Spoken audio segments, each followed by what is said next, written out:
नमस्ते, केम छो हिंदुस्तानियों। जावेद अख्तर नहीं, बॉलीवुड का एक नामचीन भांड है जावेद अख्तर नाम का, 2 कौड़ी का कुत्ता। उसने ऐसा स्टेटमेंट दिया कि आरएसएस और तालिबान में कोई फ़र्क नहीं है।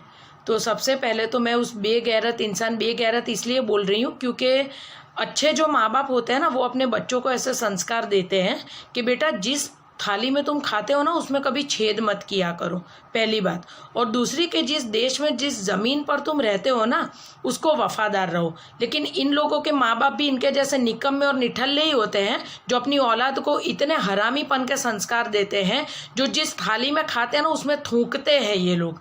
ठीक है, तो ये जिहादियों वाला जो स्टेटमेंट इसने जो दिया है ना, सबसे पहले तो मैं उसको बता दूं कि तेरी औकात, बॉलीवुड वालों की औकात क्या है। बीवियों को नचवाना, बेटियों को नंगे बदन घुमाना, बेटे उनके नशेड़ी और ड्रगेड़ी होते हैं, और ये सब तीनों मिलाकर ये जो भांडगिरी कर कर जो पैसा लाते हैं, उसमें से साले ना मर्दो तुम लोग घर चलाते हो। मतलब आज अगर कोई इंसान तुमको बोलेगा कि 5 लाख रुपए फेंकता हूँ तेरी बेटी को नाचने के लिए भेज, तो तुम लोग उसको इंग्लिश में कॉन्सर्ट में गए हैं, प्रोग्राम में गए हैं, लेकिन हमारे लिए तेरी बेटी 2 कौड़ी की भांड बन के नाचती होती है कहीं पर। समझ में आ गया? ये तेरा लेवल है। ये पहले तेरा लेवल तुझे बता दूं कि तू इस देश में कतई ज़रूरी नहीं है। जिस दिन हम लोगों ने कोरोना के टाइम पे, पता है ना तुम लोगों की औकात क्या हो गई थी, ठीक है ना।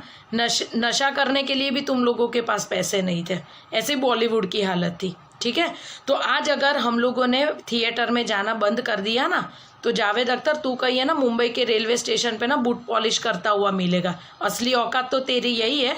ये तो हम लोगों की वजह से है ना, तुम लोगों को इतना मान सम्मान मिला है। बाकी तुम हो तो कुत्ते ही, और वो भी गली के आवारा कुत्ते, जिसको तुम रोटी कितनी भी खिलाओ ना, वो कभी ना कभी तुमको काटने आते ही है। ये तुम्हारी जो स्पेसिफिक जो बॉलीवुड की जो प्रजाति है ना, ये उन लोगों का डेफिनेशन मैंने तुम्हें बताया। अब रही आरएसएस की बात, कभी भी कोई भी कुदरती कोई भी आफत आती है ना, तो आरएसएस वाले ना दिन रात एक करके ना सेवा करते हैं।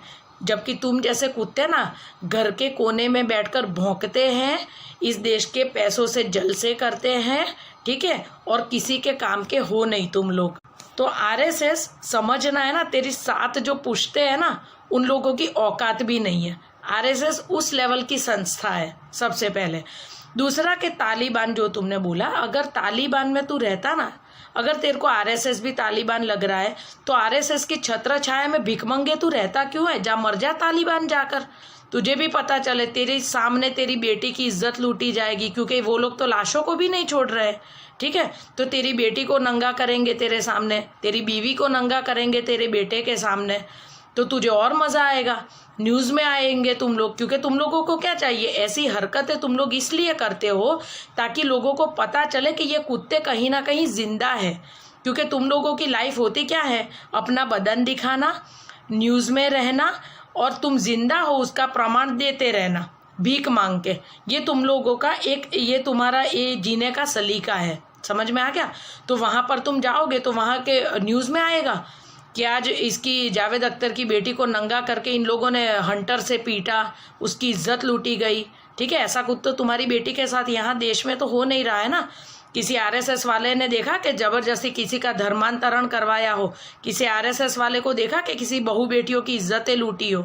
तो अगर तुझे इतना फ़र्क नहीं समझ में आता है, तो तेरी बहू और तेरी जो बेटी है उसको, और तेरी बीवी को, दोनों को उन लोगों की खुराक बना के भेज दे, तब तुझे पता चलेगा कि दर्द क्या होता है।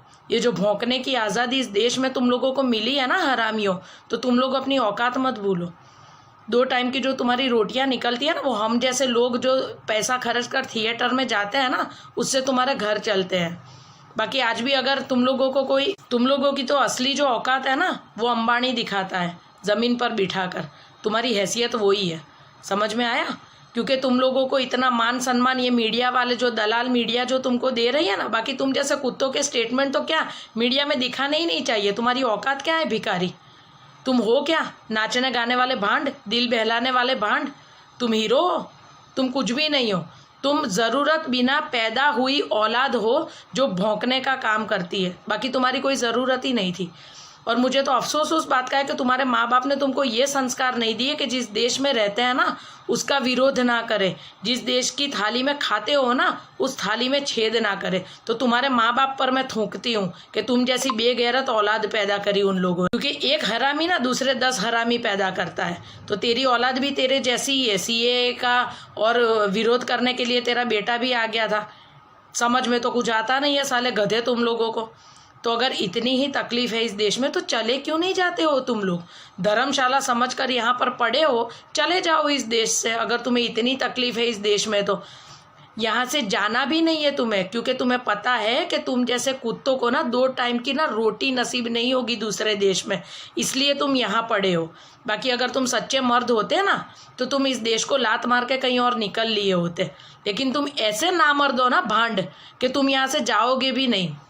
और जाना अगर चाहो तो तुम्हें और कोई देश लेगा नहीं, क्योंकि तुम कितने हरामी हो ना, ये वर्ल्ड वाइड मीडिया में ना आता है कि ये हरामी इस देश की खा के ना यहीं पर हगते हैं, यहीं पर मूतते हैं। ये तुम लोगों की औकात है। तो अपनी हैसियत मत भूलो। मैं अगेन एंड अगेन बोल रही हूँ, तुम सिर्फ नाचने गाने वाली और मन बहलाने के लिए हम लोगों ने रखी हुई एक भांड प्रजाति हो।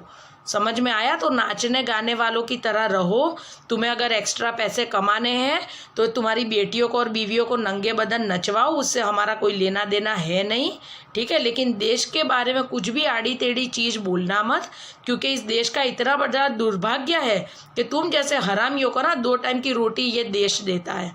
बाकी तुम तो इतने बेगैरत हो कि तुम्हें तो शर्म भी नहीं आती कि साला जितना खराब हम इस देश का बोलते हैं ना, साला हमको कोई लेता भी नहीं है, हम लोग यहाँ से जाते भी नहीं हैं और मरते भी नहीं हैं, ठीक है। तेरी बीवी का जब एक्सीडेंट हुआ मैं बहुत खुश हुई थी कि बट मुझे ऐसा लगा कि भगवान को भी अच्छे लोगों की ज़रूरत होती है, हरामियों की नहीं। इसलिए चल ठीक है, बाकी औकात में रहना भांड। समझ में आ गया? आरएसएस है ना, इस वजह से तुम जैसे लोग हो, क्योंकि आज भी अगर तुझे कुछ होगा ना रास्ते पे तो आरएसएस वाले बचाने आएंगे। तालिबान के तेरे जो चचेरे मौसेरे जो भाई है ना, वो तो तुझे उस जगह पर मारेंगे ना कि आगे वाली तेरी 7 पुश्तें ना पैदा नहीं हो पाएगी। तो तालिबान के लिए कुछ भी बोलना अगर इतना ही अच्छा लगता है ना तो वहाँ जाके मरो। ये क्लियर कट वर्ड्स बोल रही हूँ, वहाँ जाके मरो अगर औकात हैसियत और मर्द हो तो, ठीक है। अदरवाइज इस देश में रहना है तो इज्जत से रहो। देश के लिए आड़ी टेढ़ी चीज़ें बोलकर ना फालतू में मीडिया में आकर अब तुम जिंदा हो कुत्ते, वो मत दिखाओ। ये देश हमारा है, समझ में आ गया? ये हिंदुस्तान है, तो हिंदुस्तान में हिंदुस्तानी बनकर रहो। जिहादियों वाली सोच लाए ना तो अब थप्पड़े खाओगे साले तुम लोग। भारत माता की जय, वंदे मातरम।